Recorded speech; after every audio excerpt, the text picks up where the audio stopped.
A lot of the mods this week were updates to previous mods, which means that on the whole, the new content and really standout mods were a bit few and far between. However, it's not all doom and gloom because some of the updates actually means that I can cover the mods this week that I wasn't comfortable covering last week due to instability issues.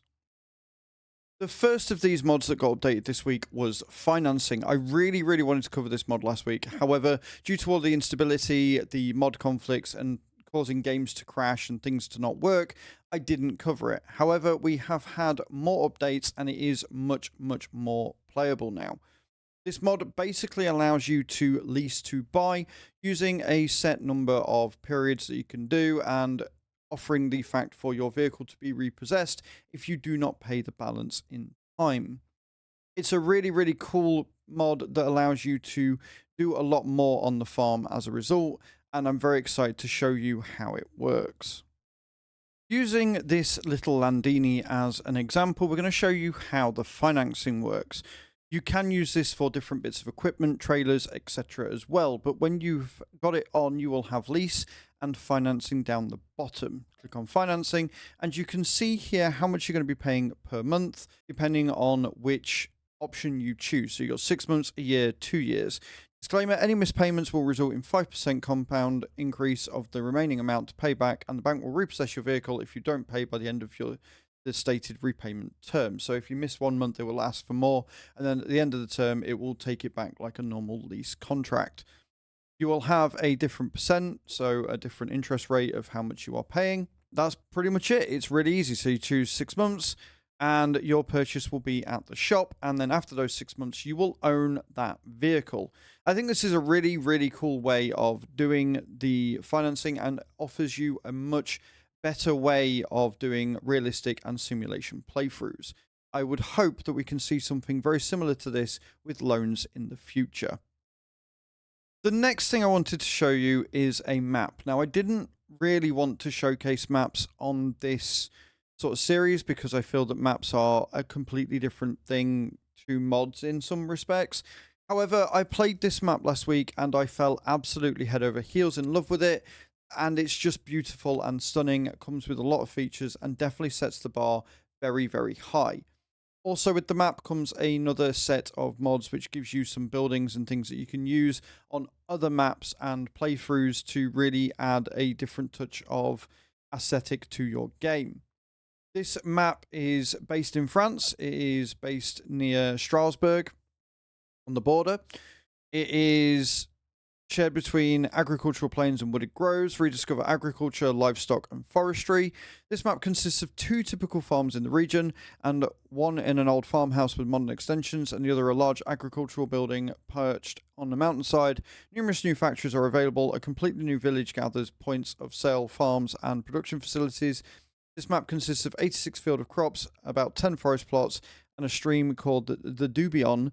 Several innovations come along with this map. The roofs of the houses get wet during rain, roads get wet, dry, and frost over in winter. You may see puddles of water in certain fields. Some factories have new functions like the sawmill or mills, 2 new agricultural cooperatives, an area to build your own farm, cheese production directly on the farm or in the communal dairy, a secret quest about the history of a funny animal from the Visages, and a whole multitude of new decors like the mechanic, the class dealership, the livestock trailer, the water tower, etc. It is very compact. I have yet to find the secret quest, but this is definitely a map that you should be trying out if you haven't already, and I'm going to give you a quick tour around it right now. Here we are then. This is Paligny, and I'm probably still saying that wrong. This is my save, so a few things might be different, but generally speaking, I haven't really changed much. We have the sheep pasture here, which you will gain access to once you buy the field. And then there is another grass field over here, which again is another pasture. I'm assuming pigs, but I'm not entirely sure. We're going to have to buy it and find out, which is one of the goals on my farm. Got your little village down here that shows you pretty much all of the buildings that you've got. And then your farm area is here. It is important to note that there is still a bug with meadows with cows. So if you do just feed them the meadow. They are not going to produce milk or anything. Their health will stay at 0%. You'll need to give them hay or TMR to get that working for you.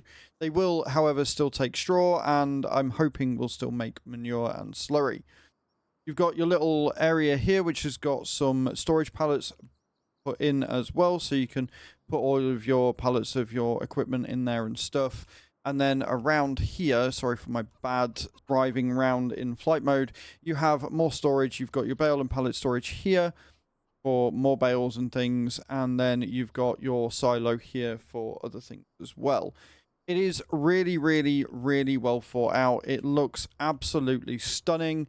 There's a ton of detail. There's lots of little things going on as well. So you've got your sawmill over here, which is actually a water mill and does your grains and oils. And when you switch it on, it actually turns the wheel as if it's working. And when there is nothing working or it's switched off, that wheel stops moving. It's little details like that that make this map honestly stunning. You do also get access to cranes that you can use for the sawmill, which is really cool, and you can use them, which is really handy as well, so you can get that feel. The train line goes all the way across the map, and as you can tell, the views are just simply stunning. This is definitely a map that you guys should check out, and let me know what you think in those comments down below. Next up, we've got another update, but this is one that I missed when it first came out. This is the Piago Ape, and it is modified to the point of insanity. This little freewheeler with this mod will cost you $5,500, has a power of between 10 and 175 horsepower, with a max speed being 175 kilometers per hour. This thing is insane and is going to be so much fun to use on the farm. You can do multiplayer, and I've already heard people talking about doing races and things with it just for a little bit of fun. You can have interior color configurations, you can change the body color, the rim color, you can have 6 horsepower options and speed as well, you can have beacons, you can have trailer hitch, and you can have a passenger. It's kind of awesome, and with the changelog they obviously fixed braking on Bolt and added the passenger as well. So yeah, this is a really great mod, and I'm excited to see just what you can do with it. And here she is. What a little beauty she is as well. So you've got the 50, the 70, the 100, the 125, and the Bolt. The unrealistic takes you to 175 horsepower, has 10 liters of fuel, and that whopping top speed of 175 kilometers per hour. You can have beacons on it, which is just oversized and obscene to the max. You can have a trailer hitch if you want, which is actually kind of useful. You will only be able to use the little trailer that comes with the car that you can use for the Lizard truck. Then you can change the main color. Obviously, if you've got the unlimited colors, you can change it to a custom, etc. And then you can change the interior color as well, which I really like. And then you can change the rim color as well. Be like nice and white. So there's a good amount of customization here. And yeah, it's just fun to use and will be hilarious to watch all of the races that I'm sure is going to come from this mod. Next up, we've got the Lizard 44202 and the 5557. Two really rugged looking trucks coming to the farm, one of which having a dumper feature and being tandem, which makes it a little bit easier to maneuver, especially on those smaller farms and maps. The 44202 comes with a price tag of 62,000. It has a power amount of 300 horsepower, and you can change the wheels and the color and the bumpers. The 557 AC is a dump truck. It has a unloading side of back only, costs 72,000 and has a power amount of 300 horsepower. Can take 10 or 12,000 or 16,600 liters capacity, and again you can change the wheel, the color, the bumper, and the capacity on it. It is a very, very nifty mod, and more trucks is always better in my opinion. Showcasing the 5557 AC then, as you can see, it is quite a chunky looking truck, but it looks incredible, and the amount of detail there is in the suspension and everything is honestly fantastic. As you can see, you can change the extension here to the 12 and the 16, which gives you more capacity. You can change the engine setup all the way up to 600 horsepower, which it doesn't tell you in the mod description. You can change the wheel setup from different axle types and things. You can change the bumper from type 1 to type 2. I like the one with type 2 because it's got the lights on it. You can change the color of the main truck as well, and then the color of the trailer. So all in all, a really nice customization, and the fact that you can have 600 horsepower and a top speed of 80 kilometers per hour is really nice for those tricky roads as well. This is a really good mod and is going to be really handy for, again, those sort of old school playthroughs with the styling of the truck. Lastly, we're looking at the John Deere 8000, which is an old school tractor coming to the farm, allowing you to really utilize the sort of old school or thinner maps where you want to do an old style playthrough. The John Deere 8000 was produced between 1995 and 1999, giving you that really retro vibe. It comes with the John Deere 6-cylinder turbo, 8.1 litres. It has a power shift 16x4 and a max speed of 40 kilometers per hour. It will cost you £90,000, have a power between 160 and 225 horsepower, and you are able to upgrade the wheel body colour, the rim colour, the engine grid colour, front attacher configuration, mudguards, side sign, and work lights.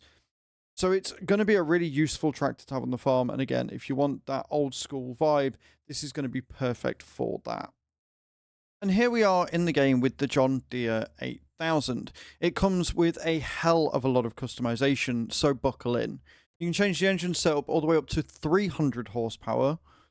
You can change your wheel setup to however you want. You can change the mudguards. You can change the front fenders. You can have a side sign on if you so desire. You can add GPS to the more retro tractors.